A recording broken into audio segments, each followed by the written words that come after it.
আন্দোলনে ব্যর্থতা এবং নির্বাচন ঠেকাতে ব্যর্থতা,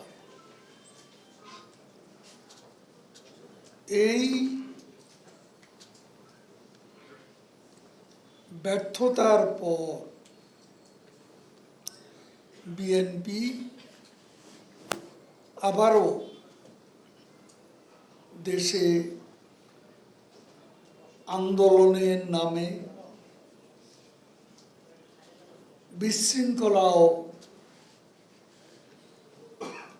সন্ত্রাস সৃষ্টির পায়তারা করছে।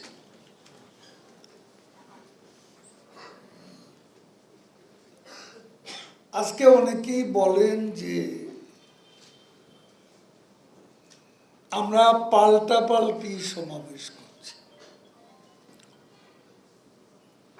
আমরা কিন্তু আজকে কোনো সমাবেশ করিনি। আর সমাবেশ আমরা করব কারণ বিএনপির সমাবেশ মানেই অগ্নিসন্ত্রাস, বিএনপির সমাবেশ মানে বিশৃঙ্খলা, বিএনপির সমাবেশ মানেই রক্তপাত। কাজেই বিএনপি কাছে গোটা রাজধানীকে আমরা যদি তাদের উপর ছেড়ে দিই তাহলে জনগণের জানমাল সুরক্ষা সমস্যা হতে পারে এবং সে কারণে আমাদের মাঠে থাকতে হবে। কিন্তু এ পর্যন্ত কোনো নজির নেই। আমরা ঢাকা সিটিতে আশেপাশে এতগুলো সমাবেশ করেছি, কখনো কিন্তু বিএনপির সাথে আমাদের কোনো পাল্টাপাল্টি, মারামারি, সংঘর্ষ, সংঘাত, বিরোধ কিছুই হয়নি। আমরা নাম দিয়েছি শান্তি সমাবেশ, শান্তিপূর্ণভাবেই আমরা শুরু করেছি, শেষ করেছি। এখন আমরা যদি মাঠে না থাকি তাহলে অতীতের অভিজ্ঞতা বলে বিএনপি সভা মানেই সন্ত্রাস, বিএনপি সমাবেশ মানেই নৈরাজ্য, সমাবেশ মানে পুলিশকে পিটিয়ে হত্যা, সাংবাদিকদের উপর নির্যাতন, প্রধান বিচারপতির বাড়িতে হামলা, পুলিশ হাসপাতালে হামলা।